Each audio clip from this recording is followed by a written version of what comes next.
As it had been in the years before the Great War, Big Mountain, the Big Empty, became home to one of the most powerful minds of the 23rd century. The courier who had been brought to the Big Empty became its new overlord, using its facilities ruthlessly and decisively when needed. Sometimes, science is more than a quest for discovery. It is a weapon to be used in the service of one with the strength to understand it. The Sync Central Intelligence Unit was impressed by the amount of exploration the courier had undertaken. Facilities believed lost, destroyed, or ones that had simply gotten up and walked to new locations had been rediscovered by its intrepid new master. Internally, the artificial personality debated as to whether it preferred the old management to the new, and concluded that the courier's thorough approach to research and investigation was admirable and worthy of its respect. Dr. Mobius continued his research undisturbed in the Forbidden Zone. As much as he had attempted to create better scorpions, he tried the same with humanity, with considerably less success. These failures didn't bother him overmuch. Once the rush of mentats wore off, he forgot he had failed in any event. After all, the bright young mind who had come to visit him in the Forbidden Zone had already exceeded his expectations. The Sync atop the dome bustled with the voices of a small town, constantly chirping, arguing, and snarling at each other. Still, this all happened productively in the interests of its new owner. The Sync Central Intelligence Unit discovered, despite its inversion code, it was comforted by the sense of community the other personalities gave it. The biological research station, obsessed with seeding everything in sight, requested a transfer to the X-22 Botanical Garden, so that it might, in its own words, sensually fertilize the garden's smooth contours. The garden sent back a polite refusal, saying it had prior commitments with a vault it had helped infect before the war.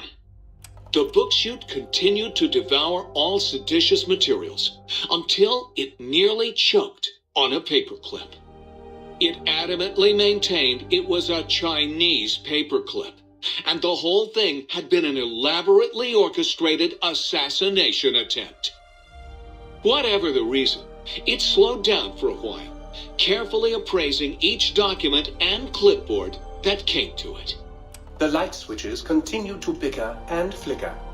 This persisted until the day someone dropped a flashlight in the sink, and the two of them united in their hatred of the showboat.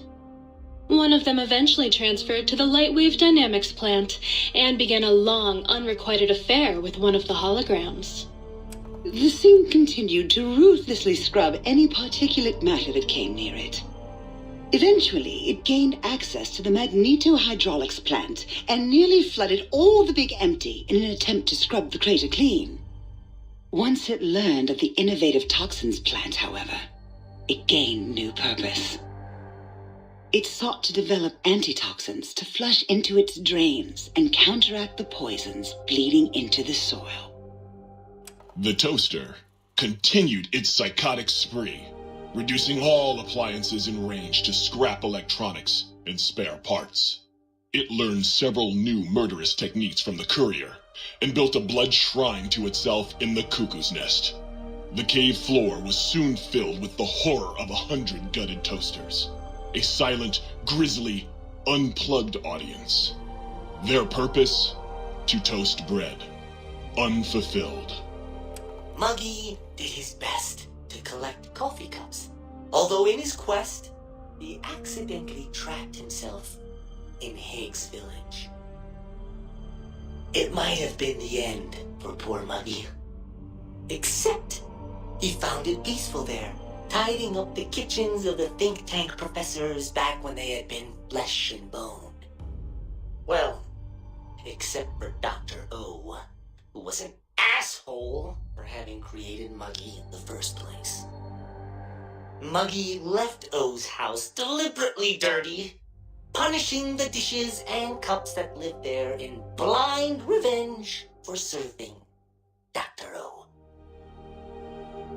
Blind old Jefferson, with sounds the courier brought him, created a symphonic counter-frequency that saved Big Mountain from sonic invasion in 2910. If you didn't hear about it, good. It was rumored by the other personalities that he had a brief fling with the light switches. Although he forgot their names much too often and was soon left in the dark as punishment. Autodoc, always gentle and methodical, kept sewing up the courier in all the right places when the skin split open from repeated wear and tear. The Autodoc was just glad to have purpose again. It heard its simpler brothers and sisters who got shipped to the Sierra Madre were bored out of their skulls in that toxic dead city.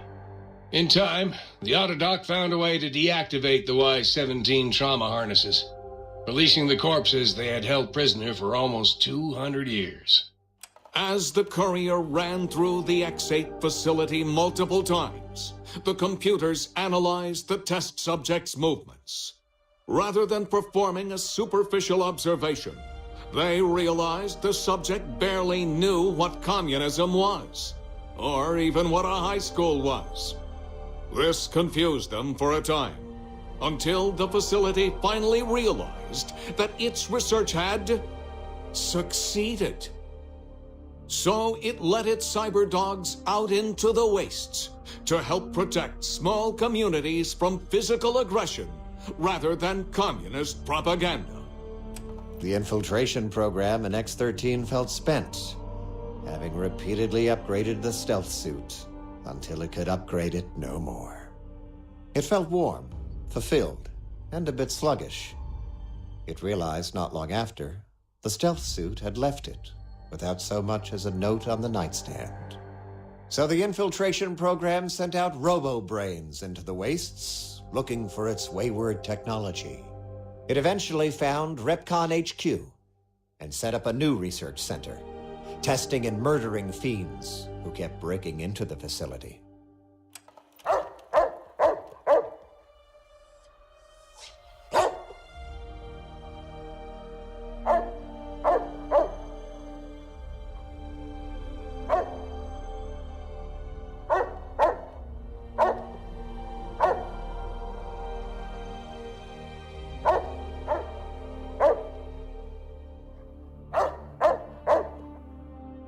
The courier, organs intact, continued onwards, a little less heavy of step, but with all the organs in the right places, as they should be.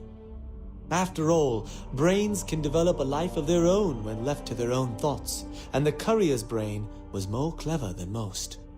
Dr. Klein and the think tank remained alive, unaware of the world outside.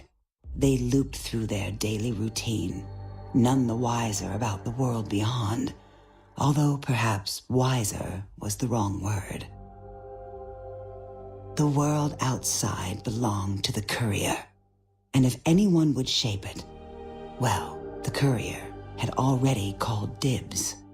There is an expression in the wasteland, old world blues. It refers to those so obsessed with the past they can't see the present, much less the future, for what it is. They stare into the what was, eyes like pilot lights, guttering and spent, as the realities of their world continue on around them. Science is a long, steady progression into the future.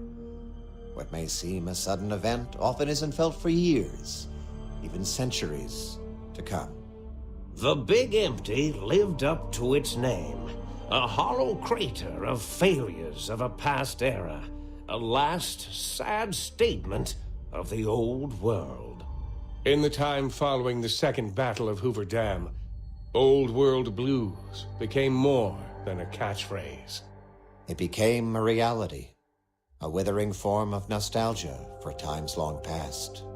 It can be easy to see science as evil, Technology unchecked as the source of all ills, all misfortunes. With the courier at the helm, it was all this and more. Old world blues, new world misery. The two became one in the courier's shadow. We could say more, but the stories in the Big Empty speak for themselves. Now armed with the transportal Ponder, the courier could return to the dome at any time and crack open the secrets of the Big Empty one by one. The sink sat vigilant, waiting for its master to return, shoes covered in Mojave dust. Only one road yet remained, and it was one the courier had to walk alone.